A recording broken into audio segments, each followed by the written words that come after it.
평범한 가정을 꾸리고 지내는 가정주부 A씨. A씨는 지난 2016년 말 지인으로부터 상상도 못한 이야기를 듣게 됩니다. 한 채팅 앱에 자신의 노출 사진이 유포됐다는 말이었습니다. 해당 사이트에 들어가 보니 A씨의 사진들은 이미 퍼질 대로 퍼진 뒤였습니다. 여자 이름이 텀ber에 딱 들어갔는데 그 사람, 그러니까 내 사진을 갖고 있는 그 사람이 랭킹 여자 중 1위인 거예요. A씨의 사진은 예전 남자친구가 유포한 뒤 판매한 것으로 확인됐습니다. 이 갑작스러운 상황에 A씨는 경찰 신고도 두려웠습니다. 이제 가정을 이루고 있는 상태였고 내가 이뤄놓은 가족들이 알게 되면 이건 정말 가정이 파탄나는 일인 거예요. A씨는 사진을 유포한 전 남자친구 B씨와 1억 5천만 원의 합의금을 받는 조건으로 사진 삭제 등에 합의했습니다. 합의금은 2023년까지 매달 받는 조건이었습니다. 하지만 합의금 전달은 지난해 12월 중단됐고 B씨는 연락이 끊겼습니다. A씨는 뒤늦게 경찰에 신고했지만 5년의 공소시효가 지난 사실만 전해 들었습니다. 전 남자친구 B씨가 5년의 시점을 기다려 잠적한 것으로 추정됩니다. 이 B씨는 취재진의 연락에도 답이 없었습니다.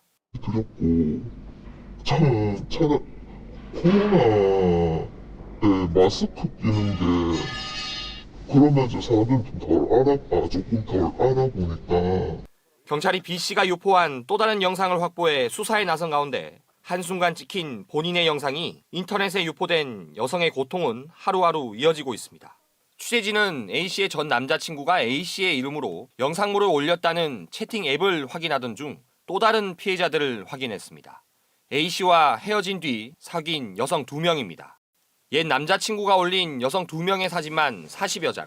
A씨와 마찬가지로 피해 여성들의 명의로 계정을 만든 뒤 사진 등을 공개했습니다. 이 사진 판매도 이루어지는 계정입니다. 해당 여성들이 이 같은 사실을 알고 있는지 확인되진 않은 가운데 경찰은 추가 피해자들에 대한 수사는 진행하지 않을 계획입니다. 이 피해자들이 이 같은 사실을 알게 될 경우 충격을 가늠할 수 없다는 것이 수사하지 않겠다는 경찰의 설명입니다. 여성단체는 경찰의 태도에 심각한 문제가 있다고 지적합니다. 누군가가 나도 모르게 내 사진을 가지고 있다라고 했을 때 생각보다 이 피해는 큽니다. 그 SNS가 모든 일상을 지금 소통하고 있는 상황이잖아요. 그렇기 때문에 그 이상의 피해를 겪는 것이 바로 디지털 성범죄라고 할 수가 있죠. 이 법률 전문가들 역시 범죄 사실이 확실하고 중요할 경우 인지수사의 필요성이 높다고 지적합니다. 일단 인지를 한 이상 그 사건에 대해서는 적절히 수사를 하는 게 바람직하다고 생각을 하고, 또 사건이 만약에 사회적으로 조금 파장이 큰 경우라면 당연히 사회 경종을 울리는 차원에서도. 한편 사귀던 여성들을 촬영한 사진을 악용한 남성은 피해자의 고소 뒤 경찰 수사가 시작되기 전 캄보디아로 출국한 사실이 뒤늦게 확인됐습니다. 평범한 가정을 꾸리고 살다 옛 연인이 특정 앱에 올린 불법 촬영물로 고통을 겪고 있는 A씨. 가해 남성과 1억 5천만 원의 합의서를 썼지만 가해자는 돌연 사라졌습니다. 결국 경찰 신고에 이르렀는데 공소시효라는 벽에 또 부딪혔습니다.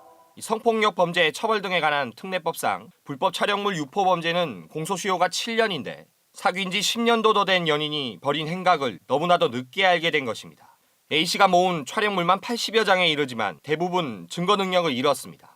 그만큼 범죄의 중대성 또한 떨어지게 되는데 A씨의 고통은 더 커져만 갑니다. 불특정 다수가 보는 사이트다 보니까 내 주위의 남자들이 나를 알고 있지 않을까.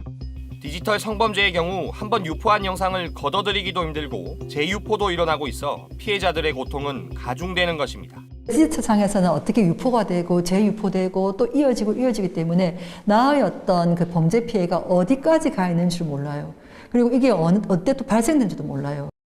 전문가들 또한 디지털 성범죄를 기존 형법에 맞춘 공소시효로 적용하는 것에 문제를 제기합니다. 공소시효 제도라는 게 시간이 지남에 따라서 처벌할 필요성이 감소한다 이런 취지인데, 그 불법 촬영물을 반포하는 시기에 따라서 그 시간이 지나도 피해가 계속되거나 오히려 더 커질 수도 있는. 공소시효가 지났어도 피해자의 고통은 더욱 커지는 상황에서 디지털 성범죄에 대한 별도의 제도적 보완이 필요해 보입니다.